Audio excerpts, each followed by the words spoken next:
Would you be free from your burden of sin? There's power in the blood, power in the blood. Would you or evil a victory win? There's wonderful power in the blood.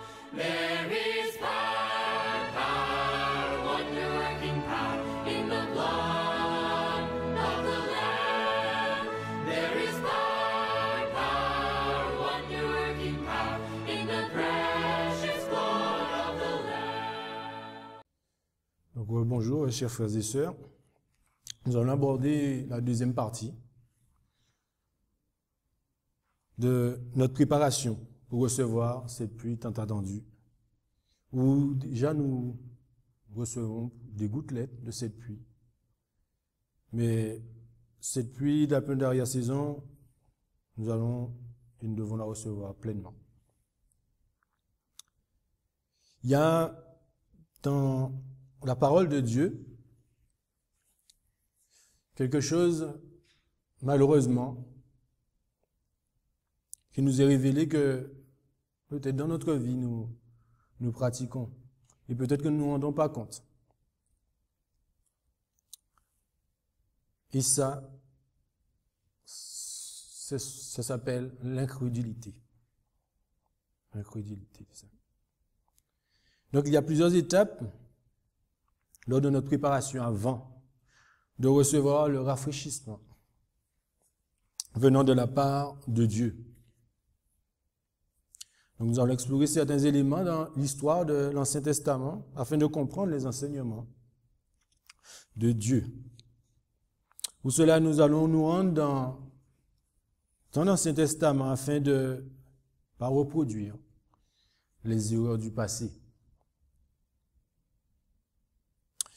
Pour introduire ce moment, je vous ai à lire cette citation qui se trouve dans Événements des derniers jours, page 51, paragraphe 4. Événements des derniers jours, page 51, paragraphe 4. Dans ces derniers jours, le peuple de Dieu sera exposé à tous les dangers qu'a connus l'ancien Israël. Ceux qui n'accepteront pas les avertissements de Dieu tomberont dans les mêmes pièges que l'ancien Israël. Ils ne trouveront pas le repos du fait de leur incrédulité. Les membres de l'ancien Israël ont dû endurer des calamités à cause de leur cœur non sanctifié et de leur volonté rebelle. Leur rejet final en tant que nation fut le résultat de leurs propres incroyances, de leur confiance en eux-mêmes, de leur impénitence, de l'aveuglement de leur esprit et de la dureté de leur cœur. Leur histoire constitue pour nous un signal de danger dressé sur notre route. Donc pour ne pas reproduire ces erreurs, il faut aller voir qu'est-ce qui s'est passé pour ne pas reproduire la même chose. Parce que nous allons voir que le peuple d'Israël, à plusieurs reprises, malheureusement, a vécu ou ont eu ce comportement d'incrédule. Et cela, nous voyons que c'est un danger. L'incrédulité est un danger. Et ça, nous allons ici détailler cela pour savoir pourquoi c'est un danger et pourquoi et qu'est-ce que le Seigneur souhaite nous enseigner à ce sujet.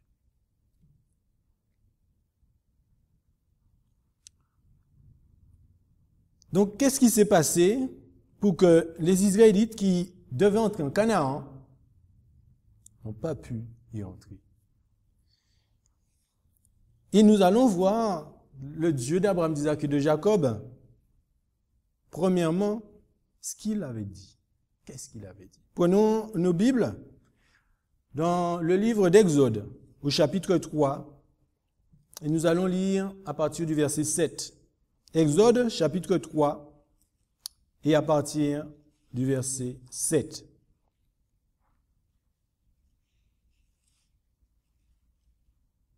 Et l'Éternel dit, j'ai bien vu l'affliction de mon peuple qui est en Égypte et j'ai entendu le cri qu'il jette à cause de ses exacteurs. Car je connais ses douleurs. Et je suis descendu pour le délivrer de la main des Égyptiens et pour le faire monter de ce pays-là dans un pays bon et spacieux, dans un pays où coule le lait et le miel. Au lieu où sont les Cananéens, les Héthiens, les Amoréens, les Phérésiens, les Éviens et les Jérusébiens, et les Jébusiens, pardon. Et maintenant, voici le cri des enfants d'Israël est venu jusqu'à moi, et je vis aussi l'oppression dont les Égyptiens les accablent. Maintenant, donc, viens que je t'envoie vers Pharaon et faire sortir mon peuple, les enfants d'Israël, hors d'Égypte. Va et assemble les anciens d'Israël et dis-leur, l'Éternel, le Dieu de vos pères, m'est apparu. Le Dieu d'Abraham, le Dieu d'Isaac et le Dieu de Jacob m'a dit, certainement je vous ai visité et j'ai vu ce que vous faites en Égypte. Et j'ai dit, je vous ferai remonter de l'affliction de l'Égypte au pays des Cananéens, des Héthiens, des Amoréens, des Phérésiens, des Éviens et les Jébusiens, dans un pays où coule le lait et le miel. Donc nous voyons ici que Dieu fait une promesse au peuple parce qu'il a vu leur affliction et qu'il souhaite les délivrer du pays d'Égypte.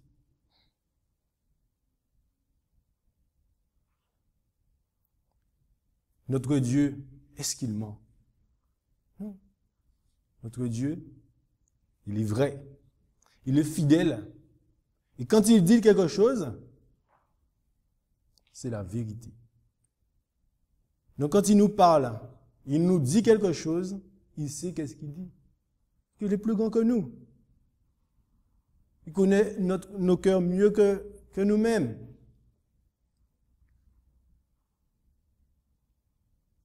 Maintenant, parcourons le livre de Nombre au chapitre 13. Nombre, au chapitre 13 et à partir du verset 1. Le livre de Nombre au chapitre 13 à partir du verset 1. Et nous avons vu que Dieu a réellement parlé et a dit ce qu'il allait faire. Il allait les délivrer du pays d'Égypte et les amener au pays de Canaan, là où coule le lait et le miel. Donc, Nombre au chapitre 13 à partir du verset 1. Après cela, le peuple partit de Hathésero et campèrent au désert de Paran. Et l'Éternel parla à Moïse en disant, « Renvoie des hommes pour exposer le pays de Canaan que je donne aux enfants d'Israël. » Or, il revient d'explorer le pays, au verset 26, pardon, voilà. Or, il revient d'explorer le pays au bout de 40 jours. Verset 27. Étant arrivé, il vint vers Moïse et vers Aaron et vers toute l'assemblée des enfants d'Israël au désert de Paran, à Kadès, et il leur rendit compte ainsi qu'à toute l'assemblée et leur montrèrent du fruit du pays. Ils lui firent donc leur rapport en disant, nous sommes allés au pays où tu nous avais envoyés, et vraiment, c'est un pays où coule le lait et le miel, et voici de son fruit. Donc, on voit que ce que Dieu leur avait dit, ces personnes qui ont été voir, qui sont revenues, qui ont fait un rapport, ont vu réellement que ce que Dieu avait dit, c'est ce qui se passe. Au verset 29, seulement, le peuple qui habite dans ce pays est robuste et les villes sont closes et très grandes. Nous y avons vu aussi des enfants d'Anak. Mais les hommes qui étaient montés vers lui dirent, nous ne pourrons monter contre ce peuple, car il est plus fort que nous. Et ils décrièrent devant les enfants d'Israël le pays qu'ils avaient exploré en disant, le pays que nous avons parcouru pour l'explorer est un pays qui dévore ses habitants. Et tous ceux que nous y avons vus sont des gens de haute stature. Verset 34. Et nous y avons vu les géants, enfants d'Anak, de la race des géants, et nous étions à nos yeux comme des sauterelles, et nous l'étions aussi à leurs yeux. Donc, Dieu a prononcé une parole. Ensuite, les espions, ils y vont, ils reviennent, et il dit, ce que le Dieu d'Abraham, d'Isaac, Jacob avait dit, c'est la réalité. Par contre, il y a un mais ici, le verset 29. Seulement le peuple qui habite dans ce pays est robuste, et les villes sont closes et très grandes. Nous y avons vu aussi des enfants d'Anak. Mais Dieu leur a dit que je vais vous donner ce pays. Pourquoi il y a un mais ici? Pourquoi seulement? Pourquoi il y a une crainte qui prend naissance ici? Nombre chapitre 14, versets 1 à 5. Et toute l'assemblée éleva la voix et se mit à jeter des cris, et le peuple pleura cette nuit-là. Et tous les enfants d'Israël murmurèrent contre Moïse et contre Aaron, et toute l'assemblée leur dit, sommes-nous morts dans le pays d'Égypte ou dans le désert, ou dans ce désert? Que ne sommes-nous morts? Verset 3, et pourquoi l'Éternel nous a conduits? Pourquoi l'Éternel nous conduit-il vers ce pays pour y tomber par l'épée? Nos femmes et nos petits-enfants y seront une proie. Ne vaudrait-il pas mieux pour nous de retourner en Égypte? Et ils se dirent les uns aux autres, établissons un chef. Et retournons en Égypte. Alors Moïse et Aaron tombèrent sur leur visage, devant toute l'assemblée des enfants d'Israël. Verset 8. Si l'Éternel nous est favorable, il nous fera entrer dans ce pays et nous le donnera. C'est un pays où coule le lait et le miel. Verset 9. Seulement, ne vous y révoltez point contre l'Éternel et ne craignez point le peuple du pays, car ils seront notre pain. Leur protection s'est retirée de dessus d'eux. Et l'Éternel est avec nous. Ne les craignez point. Verset 10. Alors toute l'assemblée parla de les lapider. Mais la gloire de l'Éternel apparut à tous les enfants d'Israël sur le tabernacle d'assignation. Verset 11. Et l'Éternel dit à Moïse, jusqu'à quand ce peuple me méprisera-t-il? Et jusqu'à quand ne croiront-ils point en moi? Malgré tous les signes que j'ai faits au milieu d'eux, je le frapperai de mortalité et je les détruirai. Je te ferai devenir un peuple plus grand et plus fort qu'il n'est. Nous avons vu que Dieu leur a fait une promesse de les délivrer du pays d'Égypte, de les amener dans un lieu où coule le lait et le miel. Et qu'est-ce qui se passe? Qu'est-ce qui prend naissance en eux? Le doute. Mais c'est quel Dieu? Quel Dieu qui les a délivrés? Ils ont eu des preuves. Ils ont vu de leurs propres yeux. Mais qui marchait avec eux? Devant eux dans la nuée. Ils voyaient la présence de l'Éternel. Et pourtant, le murmure. Les enfants d'Israël murmurent contre Moïse. L'Éternel dit, mais je ne comprends pas. Après tout ce que j'ai fait, il murmure. Jusqu'à quand ce peuple me méprisera-t-il? Ça veut dire que quand on murmure, quand on ne croit pas ce que Dieu nous dit, nous nous mettons dans une position de murmurer contre lui. Et donc nous le méprisons. Jusqu'à quand ne me croiront-ils point en moi, malgré tous les signes que j'ai faits au milieu d'eux?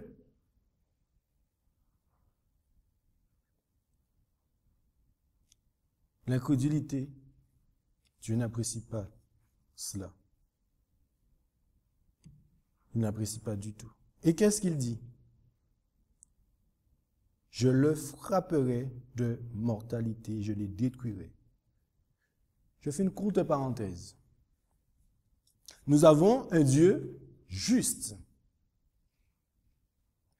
Dieu a tant aimé le monde qu'il a donné son seul Fils unique engendré afin que quiconque croit en lui ne périsse point, qu'il ait la vie éternelle.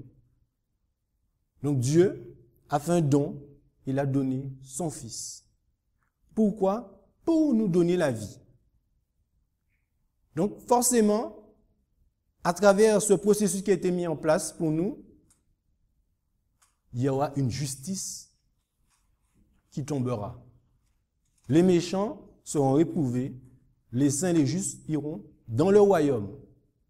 Pourquoi? Parce que ceux qui ne souhaitent pas prendre part au royaume, qui n'ont pas voulu être changés, passer par cette sainteté, ne peuvent pas subsister en présence de Dieu. Donc nous avons un Dieu destructeur, nous avons un Dieu qui tue. Pourquoi? Parce que lui, il est saint. Et quand quelque chose qui vient en face de lui est pas saint, forcément, son éclat, sa brillance, sa splendeur détruit en fait. C'est pas parce qu'il veut détruire. Mais ce qu'il est, le mal ne peut pas subsister devant lui. Parce qu'il est saint. Et il est juste en plus.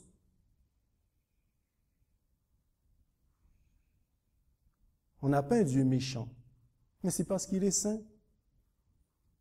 Le mal ne peut pas subsister devant lui. C'est tout.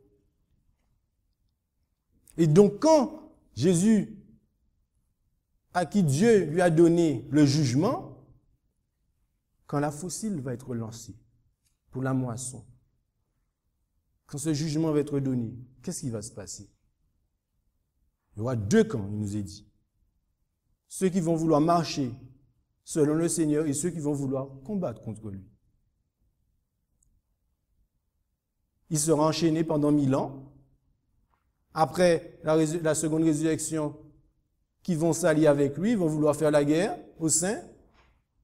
Et quand la nouvelle Jérusalem descendra, il va détruire tout cela par le feu. Mais c'est la présence de Dieu. Le Dieu saint. Donc, chers amis, nous avons un Dieu vraiment juste et saint. Je ferme la parenthèse. Donc, nous voyons que cette démarche que les Israélites ont eue, Dieu ne souhaite pas que nous ayons cette démarche.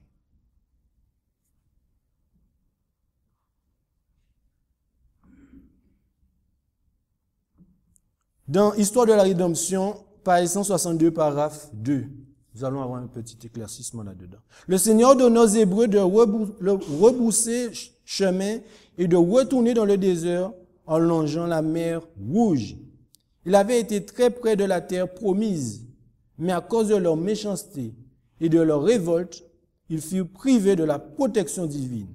S'ils avaient prêté l'oreille au compte rendu de Caleb et de Josué, et s'ils avaient agi en conséquence, Dieu leur aurait donné le pays de Canaan. Au lieu de cela, ils se montrèrent incrédules et firent preuve d'une telle insolence envers l'Éternel qu'ils furent condamnés à ne jamais entrer dans la terre promise. C'est quelle? Notre terre promise, c'est laquelle? La Canaan céleste. Donc ça veut dire que si nous sommes dans cet état d'incrédulité,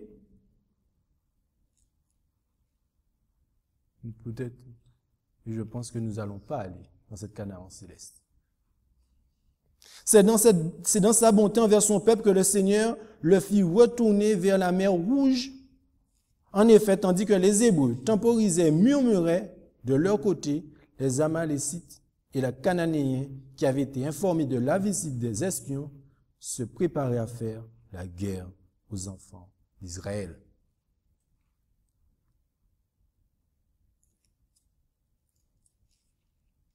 Le Seigneur ne souhaite pas que nous reproduisons la même chose. Qu'est-ce que c'est l'incrédulité? Qu'est-ce que c'est? Est-ce qu'on a déjà entendu parler de ça? On a déjà lu ça plusieurs fois. Mais est-ce qu'on est allé prendre un dictionnaire? Ou est-ce qu'on a été creusé pour voir qu'est-ce que ça veut dire? Qu'est-ce que Dieu entend par être incrédule ou l'incrédulité? La définition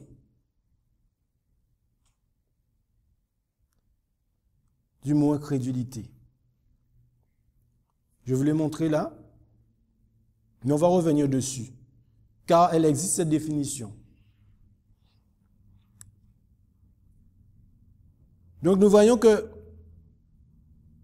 dans Hébreux chapitre 3, le verset 16 à 19, Hébreux chapitre 3, verset 16 à 19, nous avons une confirmation de ce que nous venons de lire. qui furent en effet ceux qui contestèrent après l'avoir entendu, sinon tous ceux qui sortirent d'Égypte sous la conduite de Moïse, et contre qui Dieu fut-il irrité pendant 40 ans? N'est-ce pas contre ceux qui prêchent, dont les corps tombent dans le désert? N'est-ce pas contre ceux qui péchèrent, dont les corps tombèrent dans le désert? Et à qui jura-t-il qu'ils n'entreront point dans ce repos, si ce n'est à ceux qui s'étaient rebellés? Ainsi aussi, voyons-nous qu'ils ne purent y entrer à cause de leur incrédulité.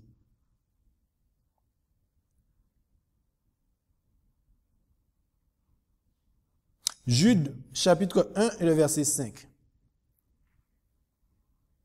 Jude, chapitre 1 et au verset 5.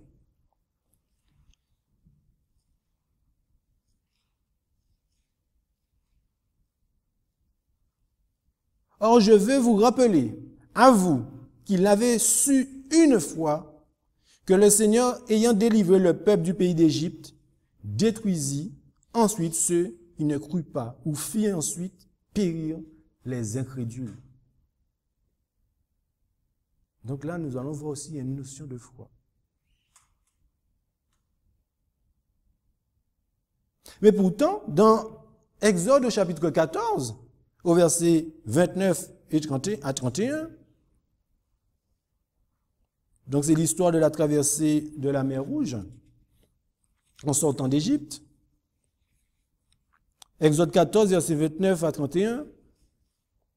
Mais les enfants d'Israël marchèrent à sec au milieu de la mer, et les eaux leur formaient une muraille à leur droite et à leur gauche. Verset 30. En ce jour-là, l'Éternel délivra Israël de la main des Égyptiens. Et Israël vit les Égyptiens morts. Ils ont vu les Égyptiens morts sur le rivage de la mer. Ainsi Israël vit la grande puissance que l'Éternel avait déployée contre les Égyptiens. Et le peuple craignit l'Éternel et y crut en l'Éternel et en Moïse, son serviteur. Thomas dit, je veux voir. Eux, ils ont vu ce que l'Éternel a fait. Là, nous avons le récit de ce qui s'est passé. Mais eux, ils ont vu réellement ce qui s'est passé, ce que Dieu a fait pour eux.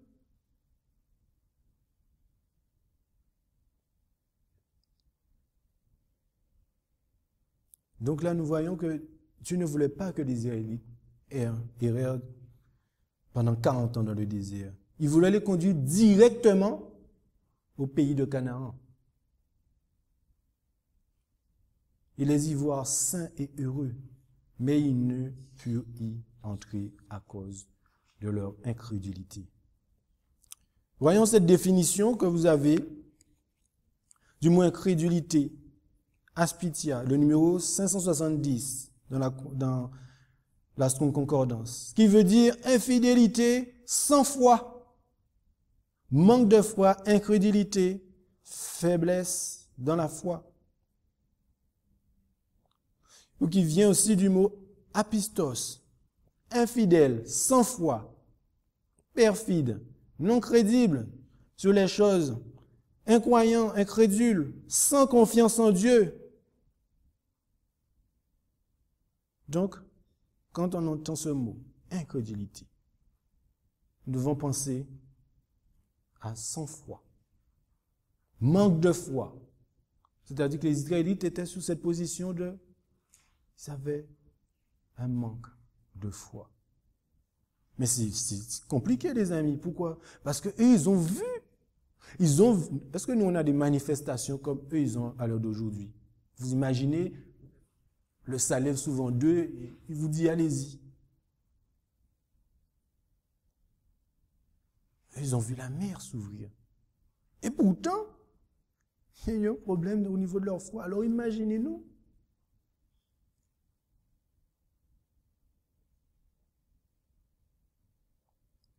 Donc là, nous avons vu l'histoire du passé, par cet exemple, ceux qui ont vu, et malheureusement, l'incrédulité a pris le dessus.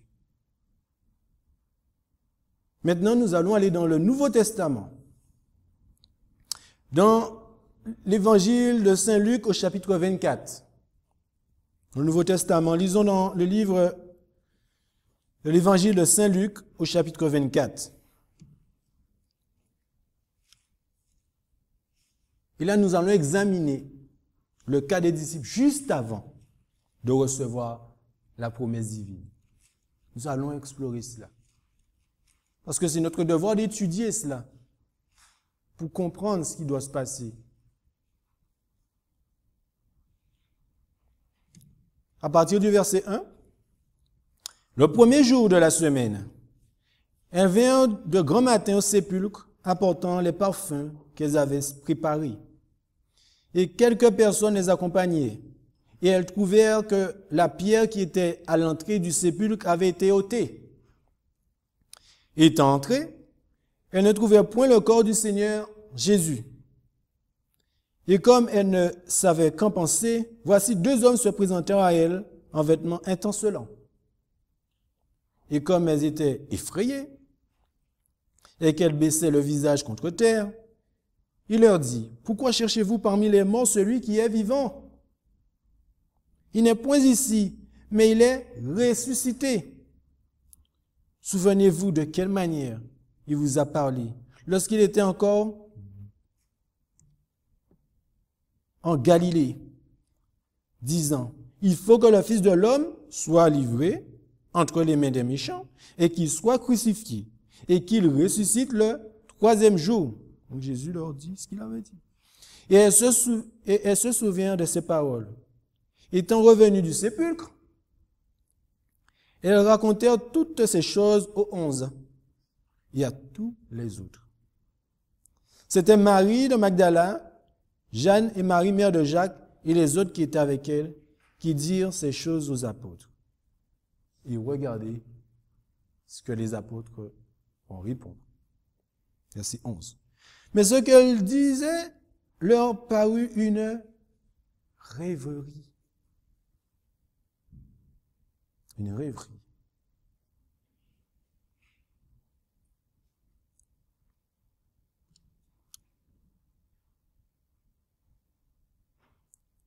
Regardons la définition de ce que c'est, rêverie.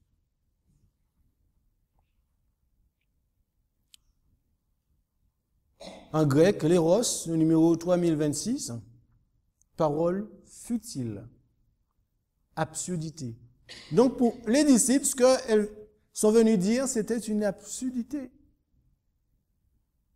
Mais pourtant, il leur avait dit ce qui devait se passer. Il faut que le Fils de l'homme soit livré entre les mains des méchants et qu'il soit crucifié et qu'il ressuscite le 3e jour. Et eux, ils disent que c'est une absurdité.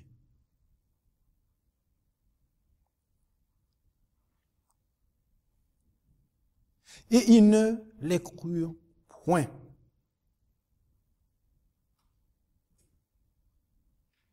Pourtant, encore une fois, il leur avait dit les choses. Ne pas croire. Qu'est-ce que cela veut dire? En grec, c'est le mot apistéo. La définition, trahir une confiance, être infidèle, ne pas avoir cru, ne pas croire. Donc c'est comme si ils ont été infidèles. C'est comme s'ils avaient trahi la confiance de leur Sauveur. Ça, ce sont des enseignements pour nous. Parce que voilà ce qu'ils étaient en train de vivre avant de recevoir cette pluie à la Pentecôte. Toutefois, Pierre se leva et courut au sépulcre et s'étant baissé, il ne vit que les bandelettes qui étaient à terre. Puis s'en alla étonné en lui-même de ce qui était arrivé. Ce jour-là même, 2 d'entre eux s'en allaient, un bourg nommé Emmaüs, qui était éloigné de Jérusalem de 60 stades. Et ils s'entretenaient ensemble de tout ce qui était arrivé. Et comme ils s'entretenaient et qu'ils discutaient, Jésus lui-même s'était approché, se mit à marcher avec eux. Mais leurs yeux étaient retenus, de sorte qu'ils ne le reconnurent point. Et il leur dit, quels sont ces discours que vous tenez ensemble, chemin faisant, et parcourez, et pourquoi avez-vous le visage triste? Ils avaient le visage triste. Pourtant, il leur a dit que ces choses doivent se passer. L'un d'eux, nommé Cléopas, lui répondit, es-tu le seul étranger à Jérusalem qui ne sache point les choses qui s'y sont passées ces jours-ci? Et il leur dit, et quoi? Ils répondirent, ce qui est arrivé à Jésus de Nazareth, qui était un prophète, puissant en œuvre et en parole, devant Dieu et devant tout le peuple. Eux-mêmes, ils disent qu'il était puissant. Et comment les principaux sacrificateurs et nos magistrats l'ont livré pour être condamné à mort et l'ont crucifié. Mais c'est ce qu'il leur avait dit. Pour nous, nous espérions que ce serait lui qui délivrerait Israël. Et cependant, voici déjà le 3e jour que ces choses sont arrivées. Oula!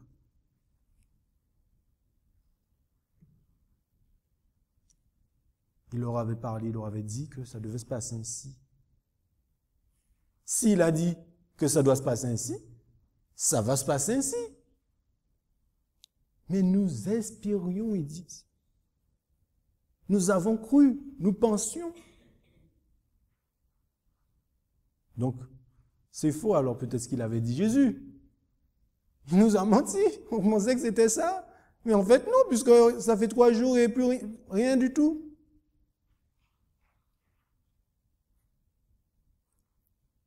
Il est vrai que quelques femmes des nôtres, il est vrai, nous ont fort étonnés car ayant été de grand matin au sépulcre et n'y ayant pas trouvé son corps, elles sont venues en disant que des anges leur ont apparu et leur ont dit qu'il est vivant. Et quelques-uns des nôtres sont allés au sépulcre et ont trouvé les choses comme les femmes l'avaient dit. Mais lui, ils ne l'ont point vu. Et au verset 25, regardez. Alors il leur dit aux gens sans intelligence, d'un cœur tardif, à croire tout ce que les prophètes ont dit. Mais eux, les prophètes leur ont dit, mais ils ont vu ce que lui faisait en leur présence aussi. Ils ont vu 2 choses. Ce qui s'est passé et ce qui devait se passer. Ils ont assisté pleinement. Verset 26, ne fallait-il pas que le Christ souffrît ces choses et qu'il entrât dans sa gloire? Puis, commençant par Moïse et par tous les prophètes, il leur expliquait dans toutes les Écritures ce qui le regardait. Ainsi, ils approchèrent du bout où ils allaient, mais Jésus faisant comme s'il voulait aller plus loin. Et ils le contraignirent à s'arrêter en lui, disant, « Demeure avec nous, car le soir commence à venir et le jour est sur son déclin. » Il entra donc pour demeurer avec eux. Et comme ils étaient à table avec eux, il prit du pain et rendit grâce. Puis, il ayant rompu, il leur donna. Alors leurs yeux s'ouvrirent et ils le reconnurent, mais il disparut de devant eux. Ils se dirent les uns aux autres, notre cœur ne brûlait-il pas au-dedans de nous lorsqu'il nous parlait en chemin et qu'il nous expliquait les Écritures?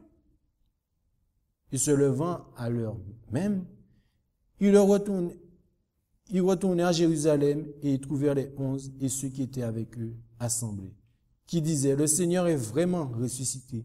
Et il est apparu à Simon. À leur tour, ils racontèrent ce qui leur était arrivé en chemin et comment il les avait reconnus lorsqu'ils avaient rompu le pain. Comme il tenait ces discours, Jésus lui-même se présenta au milieu d'eux et leur dit, « La paix soit avec vous. » Mais eux, frappés de stupeur et d'épouvante, croyaient voir un esprit. Et il leur dit, « Pourquoi êtes-vous troublés? Et pourquoi s'élève-t-il des pensées contraires dans vos cœurs? Voyez-vous mes mains et mes pieds, car c'est moi-même. Touchez-moi et regardez-moi, car un esprit n'a ni chair, ni os, comme vous voyez que j'ai. En disant cela, il leur montra ses mains et ses pieds. Mais comme dans leur joie, ils ne le croyaient point encore. Qu'est-ce que j'ai dit? Mais comme dans leur joie, ils ne le croyaient point encore. Et qu'ils étaient étonnés. Et il leur dit, avez-vous ici quelque chose à manger? Donc il était obligé de faire une ultime preuve.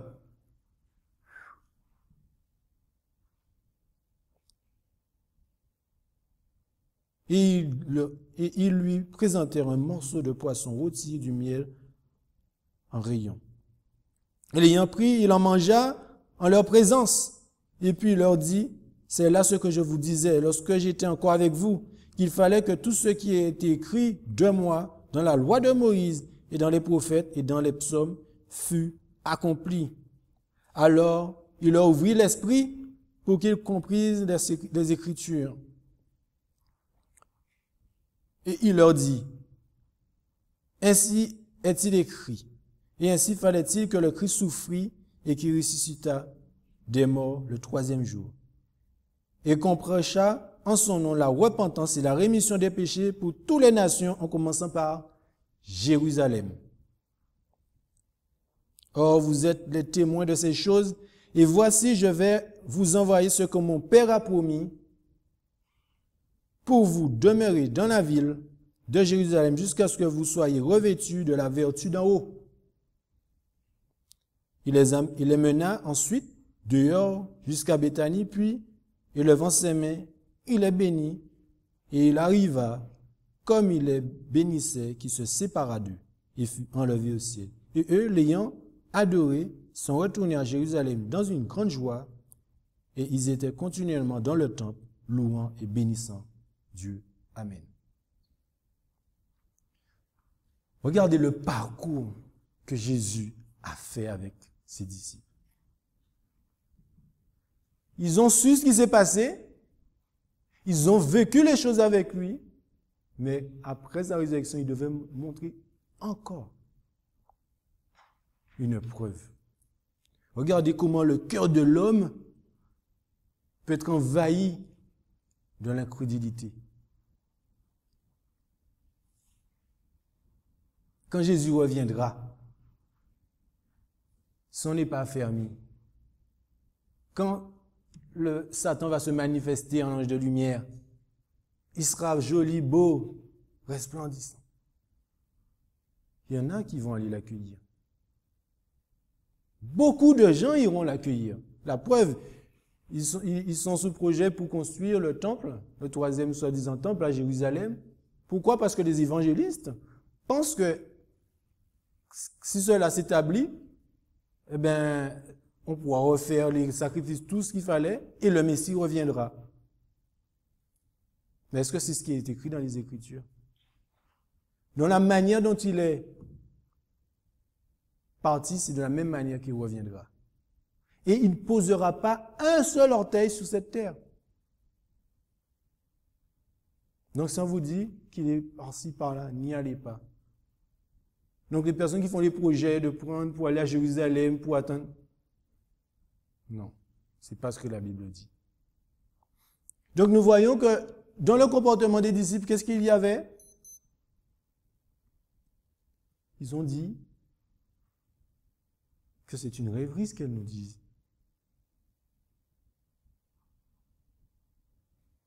Ils ne crurent point. Qu'est-ce qu'on a vu? Rêverie, parole futile, absurdité. Et le fait de ne pas croire, trahir une confiance, être infidèle. Donc ils avaient un comportement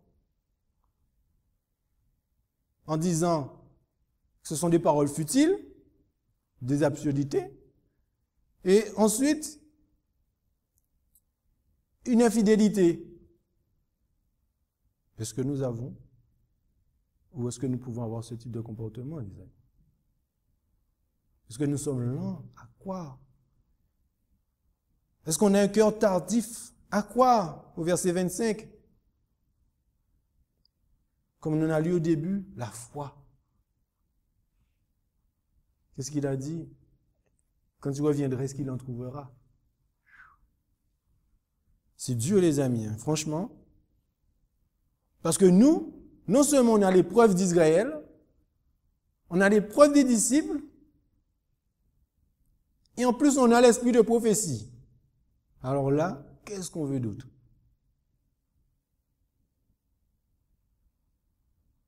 Marc chapitre 16 et versets 11 à 16. Marc chapitre 16 et le verset 11 à 16.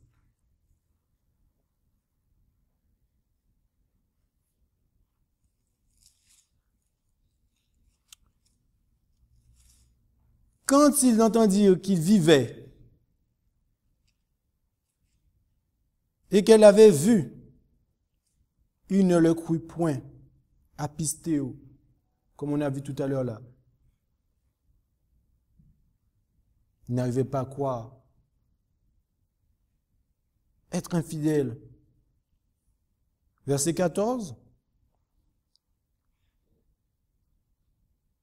Enfin, ils apparurent aux 11 pendant qu'ils étaient à table et leur reprocha leur incrédulité, c'est-à-dire leur infidélité, leur manque de foi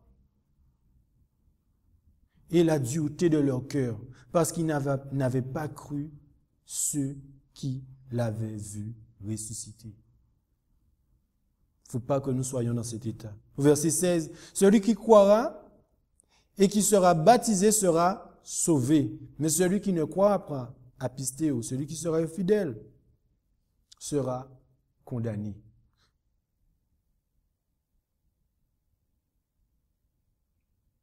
Romains chapitre 3, le verset 3. Et quoi? Si quelques-uns n'ont pas cru, apistéo, leur incrédulité anéantira-t-elle la fidélité de Dieu? Non. Dieu, quand il parle, il y a une production de ça. Il y a effet. Donc quand il dit quelque chose, c'est la vérité, c'est la réalité. Et qu'est-ce que nous demande notre Seigneur Jésus dans l'épître de Jacques? Jacques chapitre 1. Le verset 2 à 8. Jacques chapitre 1, le verset 2 à 8. Jacques chapitre 1, le verset 2 à 8. Frères, regardez comme le sujet d'une parfaite joie les diverses tentations qui vous arrivent, sachant que l'épreuve de votre foi produit la patience. Mais que la patience est une efficacité parfaite, afin que vous soyez parfaits et accomplis, ne manquant en rien. Et si quelqu'un de vous manque de sagesse, qu'il la demande à Dieu, qui donne à tous librement, sans reproche, et elle lui sera donnée. Verset 6. Mais qu'il demande avec foi, sans douter. Car celui qui doute est semblable au flot de la mer qui est agité par le vent et ballotté çà et là. Qu'un tel homme, en effet, ne s'attend pas à recevoir quelque chose du Seigneur. L'homme dont le cœur est partagé est inconstant en toutes ses voies. Donc, si on laisse l'incrédulité, le doute s'installer, au lieu que notre foi puisse prendre de l'ampleur, grandir, on ne peut pas penser une seconde que nous allons recevoir quoi que ce soit. Il nous demande de ne pas douter, d'avoir confiance en lui, de marcher par la foi. La foi, c'est une assurance des choses qu'on espère et une démonstration de celles que l'on ne voit pas. C'est-à-dire notre espérance que nous avons de partager, de vivre dans la cité céleste avec notre Seigneur. Nous ne le voyons pas, mais il nous l'a dit et nous devons y croire avec assurance. Le doute, le danger du doute. Bon équilibre mental et spirituel, au volume 1, page 320, paragraphe 1. Il n'y a pas d'excuse au doute ou au scepticisme. Dieu a pourvu amplement à ce que tous les hommes aient la foi. Vous voyez? C'est pas qu'il nous dit que on n'a pas, non. Il a pourvu cela. Il suffit à ceux-ci de se rendre à l'évidence. Mais s'ils attendent que tout ce qui paraît une objection soit expliqué avant de croire, ils ne seront jamais fixés, jamais enracinés et fondés dans la vérité. Le Seigneur n'enlèvera pas toutes les difficultés qui se présentent à nous. Ceux qui se plaisent à douter auront de multiples occasions de le faire, mais ceux qui le veulent auront toutes les preuves sur lesquelles faire reposer leur foi. Nous avons suffisamment d'éléments pour nous dire que ce qui nous est donné est la vérité. C'est réel. On a toutes sortes de théories, vous savez, oh, cette Bible-là, et ceci, cela, ou avant-hier, je regardais les informations, ils ont trouvé un os au niveau du tibia d'un enfant, ça a plus de 400 000 ans. Ils ont trouvé une fossile qui date de plus de 400 000 ans. Il y a des gens qui y croient à ces choses-là. Si on n'est pas fermé dans la parole, si on ne lit pas, on ne fait pas notre méditation chaque jour pour que l'Esprit de Dieu puisse demeurer en nous, quand ils vont venir, vous dites, vous là, vous nous embêtez avec votre sabbat. On sera au milieu des tribunaux et qu'un théologien, quelqu'un de grand, qui connaît très bien sa Bible, il peut démonter facilement. Mais non, mais votre pasteur, il vous a raconté n'importe quoi. Regardez, prenons le texte. Non, il va faire tout son truc. Mais si on n'a pas été enraciné, on vacille. C'est pour cela que la foi rentre en jeu à ce moment-là. Parce que là, nous avons des preuves. Même le plus grand Einstein a dit, la manière dont l'univers a été fait, ça peut être qu'un Dieu qui ait pu faire ça.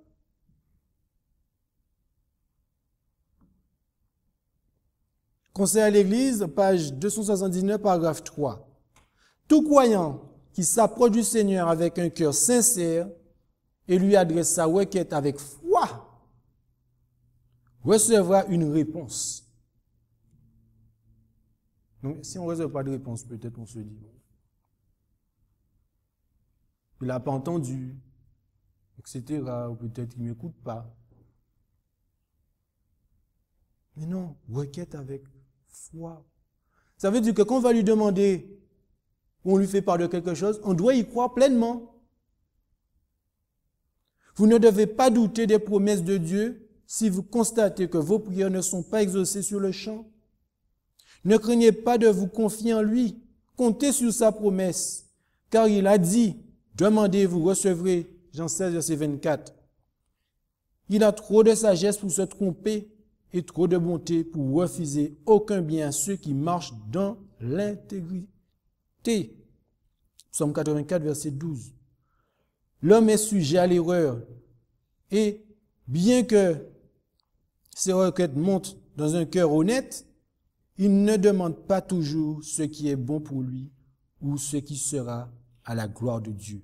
Et oui, c'est sûr qu'on ne sait pas comment faire. Mais notre Père Céleste, dans sa sagesse et sa bonté, entend nos prières et les exauce parfois sans délai. Mais il ne nous donne pas ce qui est pour notre bien, parfois sans délai. Mais il ne nous donne que ce qui est bon, donne que ce qui est pour notre bien et pour sa gloire. Voilà. Il nous accorde ses bénédictions. Si nous pouvions connaître ses desseins, nous verrions clairement qu'il sait ce qui est le meilleur pour nous et qu'il exauce en réalité nos prières. Oui, parfois on prie, on veut ça, non. Mais on voit que c'est pas ça, ce qu'on attendait, c'était pas réellement ça. Et lui, il sait pourquoi. Peut-être qu'on aurait voulu avoir telle voiture.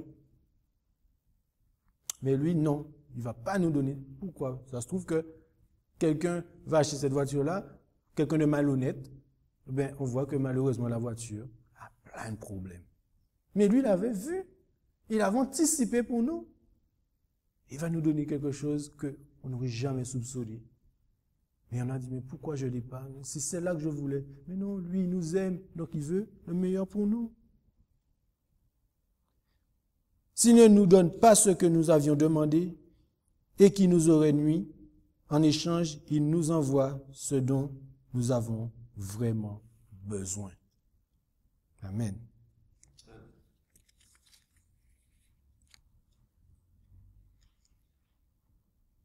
Je vis que si nous avions le sentiment, concernant l'Église toujours, page 279, paragraphe 4, je vis que si nous avions le sentiment que Dieu ne répondait pas immédiatement à nos prières, il nous fallait persévérer dans la foi, ne pas laisser se glisser dans nos cœurs le doute qui sépare de Dieu. Oui, le doute, ça nous sépare de Dieu. L'incrédulité, toutes ces choses-là, ça nous sépare de Dieu. Si notre foi chancelle, nous ne recevons rien. Notre confiance en Dieu doit être inébranlable. Et à l'heure où nous aurons le plus urgent besoin, la bénédiction descendra sur nous comme une ondée qui fertilise les campagnes. Prions avec ferveur, demandez à Dieu. On ne veut pas, Seigneur, enlève le doute en nous, enlève ça. Je ne veux plus être incrédule, je veux croire tout ce que tu me dis, parce que je sais que tu me conduis, tu conduis ma vie.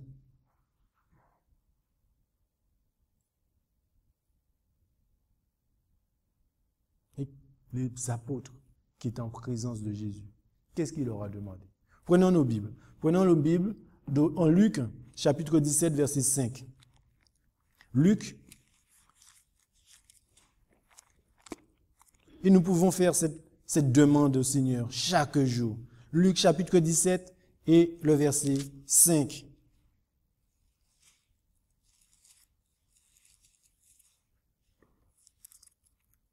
Et les apôtres dirent au Seigneur, augmente-nous la foi.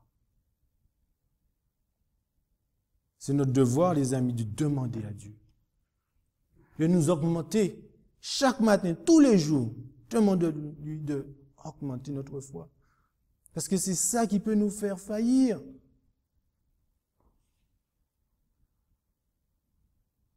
Quand on va poursuivre les enfants de Dieu dans les montagnes et tout cela, il nous est dit qu'il y aura des âmes qui seront virées sur nous.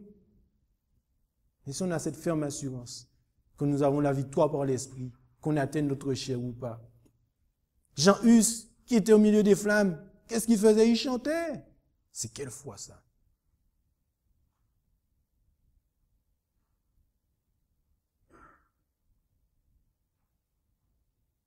Donc, avant de recevoir cette promesse, qu'est-ce qu'ils devaient faire les apôtres?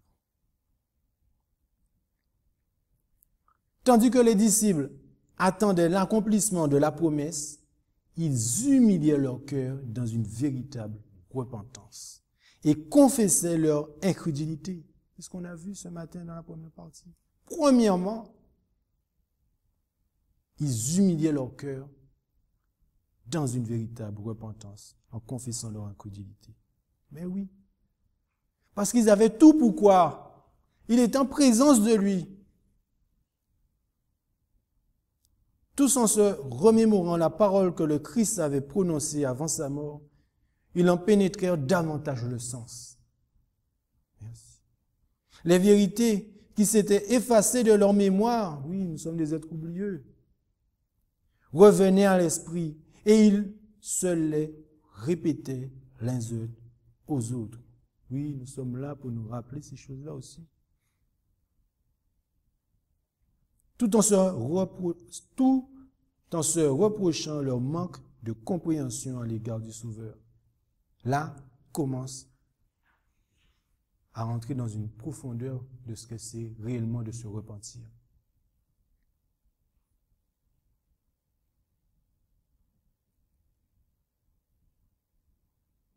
Conquérant Pacifique, page 34, paragraphe 2. Les scènes de sa vie merveilleuse défilaient devant eux, telle une procession. Comme ils méditaient sur sa vie pure et sainte, ils sentaient que pour eux, nulle peine ne serait trop dure, nul sacrifice trop grand, si leur vie rendait témoignage de la bonté de son caractère.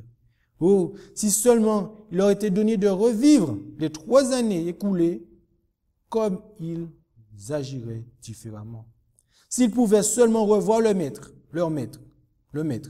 avec quelle ferveur ils s'efforceraient de lui montrer la profondeur de leur amour et la sincérité de leur douleur, de l'avoir peiné par une parole ou un acte d'incrédulité. Nous devons ressentir aussi cette même chose. Pour toutes les fois, nous avons douté. Parce que qu'est-ce qui risque de se passer? On peut se retrouver dans une situation où on devait prendre le train. Accident sur la route et tout ça. Donc on a voulu, Dieu nous dit, prends tel chemin. Mais là où on prend le chemin, c'était peut-être pas accessible aux voitures. Et là, la police nous arrête.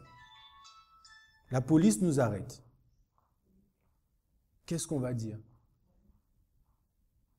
On va dire que c'est Dieu qui nous a dit de passer par là? Ou on va dire, ah monsieur, oh, je savais pas, j'ai pas vu le panneau. Qu'est-ce qui se passe? Entre le doute, qu'est-ce qui peut se produire? Le mensonge. Mais si c'est Dieu qui nous a dit de passer par là, monsieur l'agent, le Seigneur m'a dit de passer par là.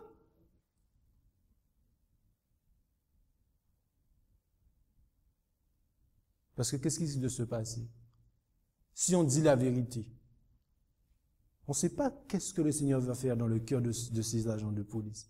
Ça se trouve qu'on va passer le train qui était prévu à 20 minutes de retard et nous arrivons pile poil pour prendre ce train. Parce que Dieu avait anticipé pour nous. Mais si on va mentir, eh bien, on aurait vu arriver pas de train. Et après, on aurait dit, mais peut-être que Dieu ne m'avait pas parlé. Mais non, on a menti avant.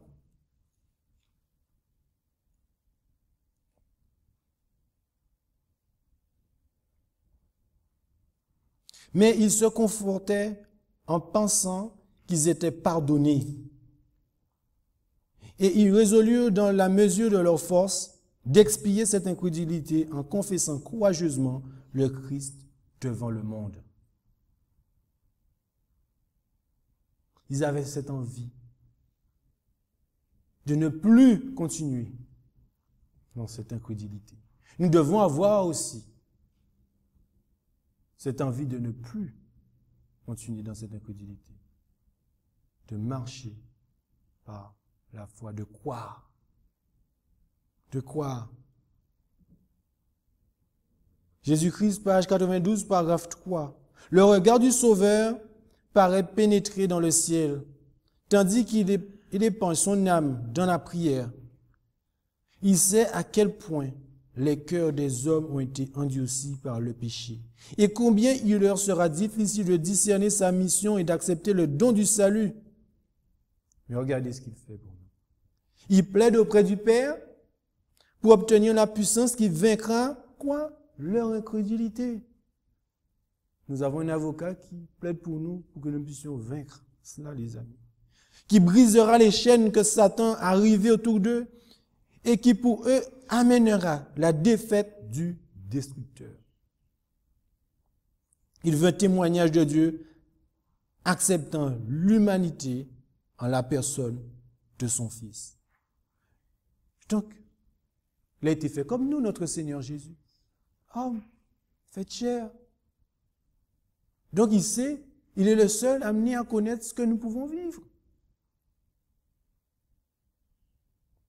Et donc c'est pour cela que nous avons ce consolateur, le seul et l'unique consolateur, c'est notre Seigneur Jésus-Christ, il n'y en a pas d'autre. Par son esprit, il vient nous consoler, il pénètre notre cœur pour nous enlever toutes ces choses, toutes ces incrédulités, toutes ces choses qui peuvent nous emmener à périr. Le Seigneur souhaite que nous ayons cette démarche de lui confesser nos péchés et surtout de ce que nous sommes en train de voir, notre incrédulité. Proverbe 28, verset 13. Proverbe chapitre 28, verset 13. Proverbe.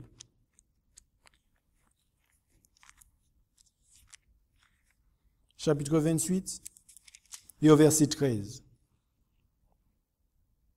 Celui qui cache ses transgressions ne prospérera point, mais celui qui les confesse et qui les abandonne obtiendra miséricorde. On n'a pas à avoir honte de dire à Dieu qu'on est incrédule parfois, qu'on manque de foi.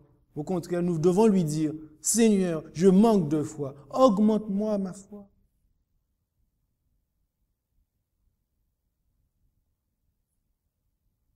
Et nous permettra d'abandonner justement cela. Et nous obtiendrons la miséricorde de Dieu.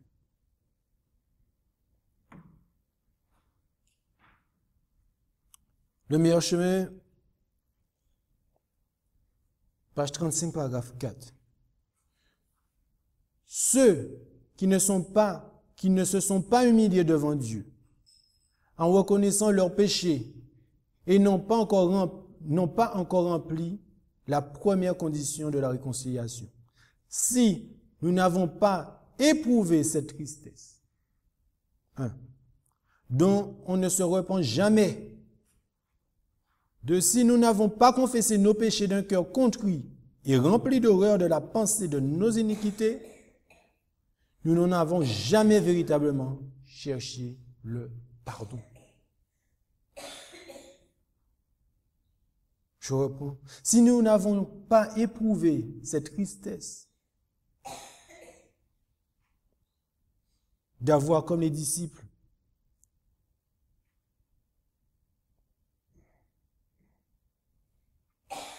de vouloir ne plus avoir cette incrédulité, expier, enlever.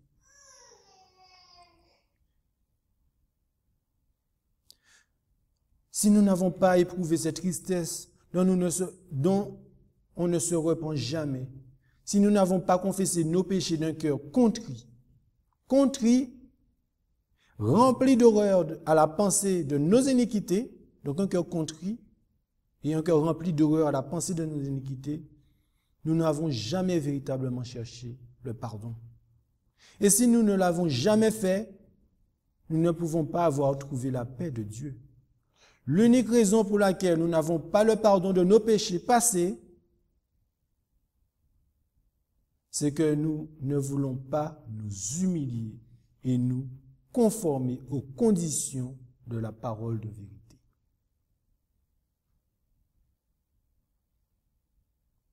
Des directives expresses nous sont données à ce sujet. La confession des péchés, quelle que soit publique ou particulière, doit être franche et cordiale. Il ne faut pas qu'elle soit faite d'un air détaché et à la légère, ni imposée à des personnes qui n'ont pas encore appris à haïr le péché. Oui, ça s'apprend. La confession qui jaillit spontanément du tréfonds de l'âme rencontre la compassion infinie de Dieu. Le psalmiste s'exprime en ces termes. L'Éternel est près de ceux qui ont le cœur brisé. Et il sauve ceux qui ont l'esprit dans l'abattement. Voilà ce que le Seigneur souhaite pour nous.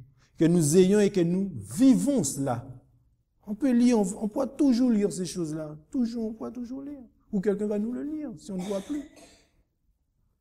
En fait, c'est l'expérimentation que le Seigneur souhaite pour nous. On arrive au terme final de cette humanité. Vous le voyez. Jésus ne peut pas nous faire un dessin. Là, il a dit aux disciples, donnez-moi du poisson et du miel. Mais non. Là, on a tous les éléments. Nous voyons les catastrophes. Vous avez vu ce qui se passe en Californie? Des feux de la même taille que la Californie. Plus de 10 000 hectares. Plus encore, 500 000 hectares de feu. En Grèce, des gens qui se plongent dans la mer pour ne pas être brûlés. En Floride, plus de 100 tonnes de poissons qui ont été trouvés morts avec toutes sortes de choses dans la mer à cause des algues. Le mois dernier, j'étais aux Antilles et en prenant le bateau en allant sur Marie-Galante, j'ai pris des vidéos, mais si vous voyez la mer, sur tout le trajet pendant plus d'1 heure, des algues, des sargasses. J'ai jamais vu ça de toute ma vie depuis mon enfance. C'est incroyable. Le bateau, il roule au milieu du sargasse. Et ça sort d'où? Ça sort de très haut. Hein. Ça fait des kilomètres. Ça veut dire que si, je crois que ça sort, on va dire au milieu, on va dire des États-Unis. Donc ça veut dire que si ça sort depuis là-haut et que ça arrive jusque là aux Antilles, c'est qu'il y en a beaucoup. Hein. Rien ne va plus. Regardez ce qui se passe pour nos enfants. Regardez ce qui se passe aux États-Unis. Les lois. Regardez maintenant en Allemagne. Maintenant, il y a 3 toilettes pour les hommes, pour les femmes et pour les autres. Les autres. Voilà. Et oui, maintenant, il y a 3 toilettes en Allemagne.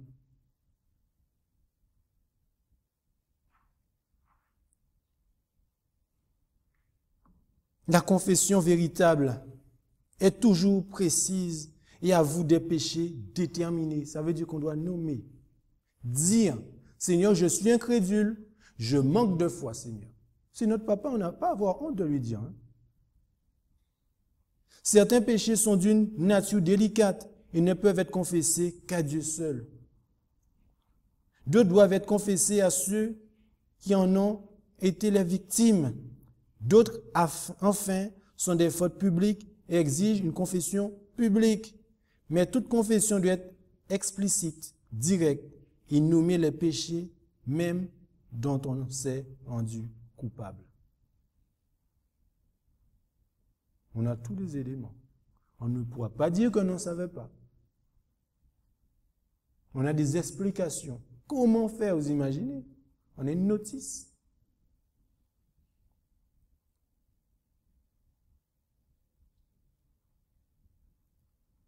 Une confession ne sera jamais acceptée par Dieu si elle n'est pas accompagnée d'un repentir sincère et d'une réforme. Ça veut dire quoi, ce qu'on a vu tout à l'heure là? Quand on demande pardon, on n'est plus censé reproduire ce qu'on a fait qui était mal. Parce que on a haï, on hait ce qu'on a fait. Il faut qu'un changement radical de la vie l'accompagne et que tout ce qui n'est pas agréable à Dieu soit mis de côté. Ce sera la conséquence de la douleur réelle du péché. Jésus nous a donné la victoire sur le péché. Si nous l'acceptons comme notre Sauveur Jésus-Christ, par son sang expiatoire, il nous a donné cette capacité de nous pardonner nos péchés. Et ça, si le doute nous envahit, pas d'effacement de péché pour nous. C'est pour cela que nous devons expérimenter maintenant, dire à Dieu, je suis incrédule, je manque de foi, parfois je crois, mais parfois non. On doit lui dire, et lui, il nous donnera ce don de repentance, cette capacité à éradiquer l'incrédulité. Et là, nous allons être victorieux. Là, nous allons être debout. Et là, nous allons chanter à la gloire de notre Dieu. Et là, nous allons pouvoir passer par ce temps de détresse. Parce que s'il y a un brin de doute, on ne pourra pas subsister dans ce temps de détresse. Impossible. Pourquoi? Il y aura des plaies. Il nous dit ce qui va se passer. On n'a jamais vu ça sur terre. Ça sera terrible. Ça veut dire que pour passer dans ce temps-là, ça veut dire que là, il y a eu cette préparation, qu'on a été prêts et que nous avons été scellés.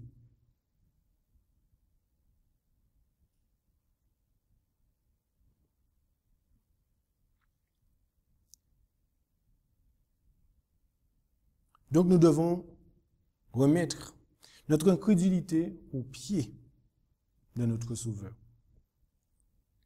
Demander avec foi. Demander à Dieu de nous donner de la foi. Oui, on est peureux, on a peur parfois. On doit lui demander de nous enlever toutes ces choses. Sans douter.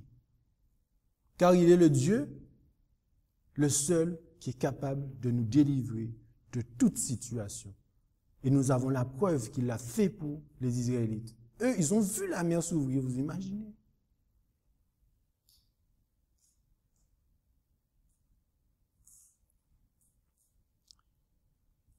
Que le Seigneur puisse nous donner cette foi que nous avons besoin de temps pour nous préparer pour les événements qui s'annoncent.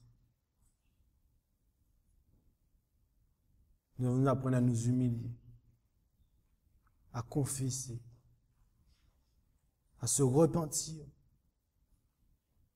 à nous convertir. Que notre foi puisse augmenter, chers frères et sœurs. Nous demandons à Dieu qu'il augmente notre foi, qu'il nous enlève toute incrédulité et que nous puissions marcher par la foi. Que le Seigneur nous bénisse. Amen. Amen. Prions. Tendre Père Céleste, merci infiniment pour ce moment que tu nous as permis de vivre encore une nouvelle fois pour se préparer. Tu nous as donné des éléments dans ta parole, dans l'Ancien Testament et dans le Nouveau, à travers les Israélites et à travers les apôtres, voir leurs conditions, dans quel état qu'ils étaient avant de recevoir ce don merveilleux, ce rafraîchissement venant de ta part au jour de la Pentecôte. Alors Seigneur, à travers tous les événements qui se passent autour de nous ici-bas, nous voyons que l'avènement de ton Fils est pour très bientôt. Et que tu souhaites que ton peuple soit prêt. Donc, dans ce temps d'attente, nous devons nous préparer. Alors, Seigneur, que tu puisses préparer ton peuple, tes enfants, chacun ici présent, et tous celles et ceux qui entendront ce message. Qu'une réelle conversion puisse s'opérer en chacun d'entre nous, par l'humilité, la foi. Augmente-nous notre foi. Nous en avons tant besoin, Seigneur. Permets-nous de ne point être incrédules. Sois avec chacun d'entre nous et que toute gloire te revienne. Merci encore pour ton saint sabbat béni et sanctifié. Ce sont les grâces que nous te demandons pour nous pardonner de nos péchés. C'est au nom de Jésus-Christ, ton Fils, notre Sauveur Jésus-Christ. Et pour ta gloire que nous te prions. Amen.